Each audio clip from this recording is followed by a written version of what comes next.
bese nizohlanezela inkulumo okungezona.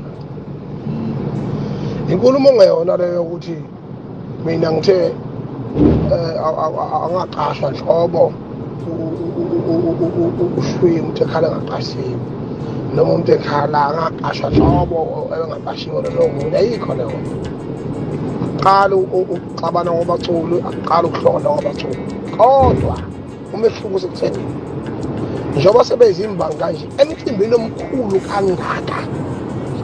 kangaka komcimbi kamasipala lo mhlawumbe into kuthiwa i-ward council ibize ubani obviously lapho bazohamba ngendlela abafisa ukwenza ngayo. Kodwa kulokhu it's very important yokuthi amongst all this conflict yonke le nyivinyivi khona benziwe isiqiniseko esigcwele sokuthi akuthathwe isayidi, ama-artist akusithwa ngendlela eyodwa ngoba asikwazi abakubangayo futhi akayikho inkantolo oqulwe kuyo kwathiwa nango nephutha nango njalo. Kodwa ukuthi ubalo asijaba qabulane thina ukuthi bazenzela khona akunankinga.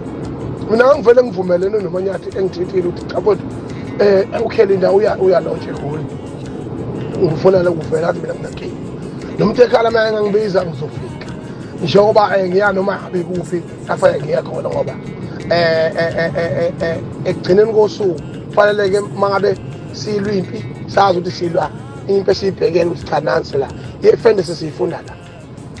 Ngakho ngingazongiphaphela-ke nje ngiyaya mina eGoli kuyilontshe kaShwi, angixabene mina noShwi, angixabene noMntekhala, kodwa uMntekhala ngimdinga emabhida yabo ngoba umcimbi oyisibuko somhlaba lo. Kubalulekile ukuthi-ke kwi-conflict njengalena both parties must be satisfied.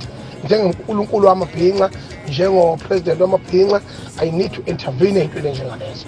Kodwa komunye umcimbi kuthiwa kuqashwa uShwi kwezinye indawo qasha uMntekhala bayehlukanela ngendlela abehlukanela ngayo, it's fine, but hayi la kwiPhucuzeko because it's a big